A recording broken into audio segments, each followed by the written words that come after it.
What's up, American Association fans? I'm Carter Woodiel. This is Steve Schuster. You are watching Inside the Association. Good to be with you again. And today we are talking about one of the hottest sort of buzzwords in the baseball community, and that is Rapsodo, one of the most interesting, innovative, incredible, whatever I word you want to apply to finding out data and insights about what makes players successful, what players need to do to improve, and it's something that we're seeing more and more of in the American Association. I know it's a very complicated sort of thing in the nitty-gritty, but generally speaking, Steve, for folks who may not have heard of it or have only sort of heard the name, what can you tell us about what exactly this is? Yeah, thanks, Carter, for having me. As always, it's awesome partnership the American Association brokered with Rapsodo last year. And really, long story short, Rapsodo is very similar to some of the technology that we've seen in the last 5 or 6 years at the major league level that can simply capture stuff that we've been aware about for a long time, I think, as baseball fans or as players and coaches, but couldn't really quantify. And now all of a sudden,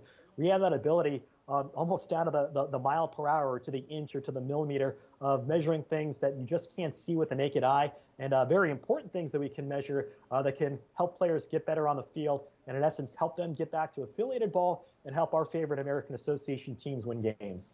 So let's talk about one of those things that maybe isn't exactly quantifiable. We want to talk about John Silviano, right? Fargo-Moorhead Redhawks. One of the greatest moments when I think about the 2021 American Association season is that dinger that he hit in the playoffs, and the celebration after that. Newman Outdoor Field was going wild. And he's a guy that we know can hit the ball hard. We know just from watching him and sitting in the stands and from scouting, this guy can clobber the ball. But when you look at the data that Rapsodo can provide, it really puts into context just how elite of a masher he is. Can you tell us exactly how we find that out?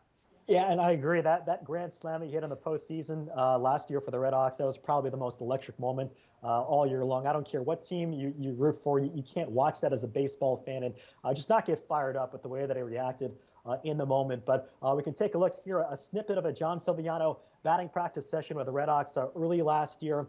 His average exit velocity in this batting practice session was over 110 miles an hour, which is just off the charts. That's going to be right up there with the guys like Adam Brent Walker from Milwaukee or Kyle Martin for the Winnipeg Goldeyes. His max exit velocity in this particular session was just under 114 miles an hour. And again, this not only compares favorably to the best players in the American Association, but it actually compares favorably to some of the best players in Major League Baseball. For reference, John Silviano, when he was in affiliated ball just a couple of years ago, his average exit velocity at his best was in that 94 to 96 mile an hour range. Now we can take a look at this table. These are the top exit velocities, the average exit velocities in Major League Baseball in 2021. And you can see that Silviano's 94 to 96 is going to be right up there with the guys like the Aaron Judges, with the Shohei Ohtanis, and some of the best power hitters that we all watch on television. And Rapsodo is valuable not just for the position players, but for the pitchers as well. And that's something that is really fascinating for me, when pitchers can look at their data, can analyze their bullpen sessions, and come away with new insights on not just, wow, this is what makes me a good pitcher, but this is something I can do more of to become even better. And one pitcher that sort of exemplifies that we can see some interesting data sort of under the hood with this, is Zach Hedges from Sioux City. What makes him stand out to you? Yeah, Hedges is a guy last year, I think a lot like Jordan Kipper with Chicago, where he really came into his own in the second half and was as tough as any starting pitcher in the American Association. We have a little snippet here of Zach Hedges' bullpen session over the course of last season. You could see the arsenal. He throws a four-seamer, a two-seam sinking fastball. He's got a curveball and a cutter. But what jumps out with all of Zach Hedges' pitches from this bullpen session, an exceptionally high spin rate, especially on the fastball. In game, he's usually sitting in that 91 to 93 mile an hour range. On this bullpen, it looked like he was sitting 88 to 89.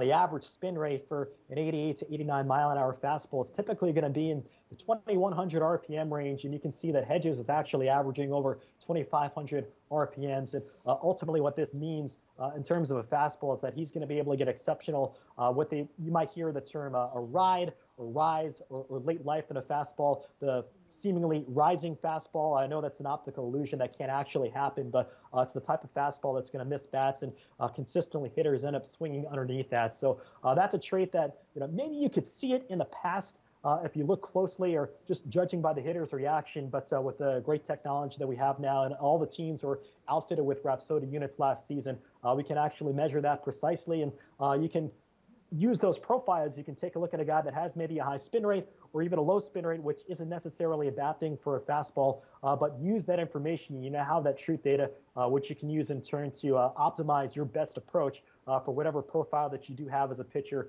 to find the best way for your arsenal and your talent level to get outs. And I know that you've had a front row seat in Winnipeg with the Goldeyes for a team that's really embraced this technology. I know you've seen it with top shelf players like Kyle Martin, who was one of the best batters that we had in the American Association last year.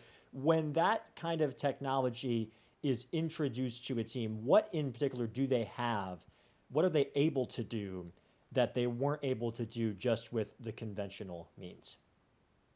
Well, I think one of the great things that we've seen across, again, Major League Baseball and trickling down to the minor league teams is that this technology is being used on a much more regular basis than it was even 3 or 4 and certainly 10, 15 years ago. So a lot of the guys that are coming in straight out of the affiliated ball have some level of experience using something like a Rapsodo or a TrackMan unit or, say, a blast motion bat sensor. But the important thing is, and a lot of our Goldeyes hitters used the blast motion sensor last year. Everybody got something different out of it.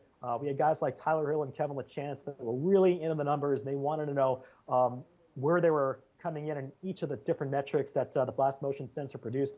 Other guys just kind of used it for a confidence thing where they wanted to see what their bat speed was and compare that to how they felt in the moment when they were in the game or when they were taking batting practice. But at the end of the day, as long as you're utilizing this to help build your confidence, help improve your skill, or just to maybe evaluate where you're at in a particular moment, just to make sure that what you're feeling is matching up with what's showing up in, say, the Rapsodo or a TrackMan or a blast motion sensor, that's really all that matters because everybody can get something beneficial out of this great technology. That's a great way to put it. Matching up what you're feeling with what the data says and using that to move forward. That's what every team is trying to do. And we're looking forward to seeing who might take a big step in 2022 with the help of this technology in the American Association. Steve Schuster, appreciate you joining us today on Inside the Association. Make sure to check out our previous videos. For Steve Schuster, I'm Carter Woodiel. This has been Inside the Association. Thanks a lot for tuning in.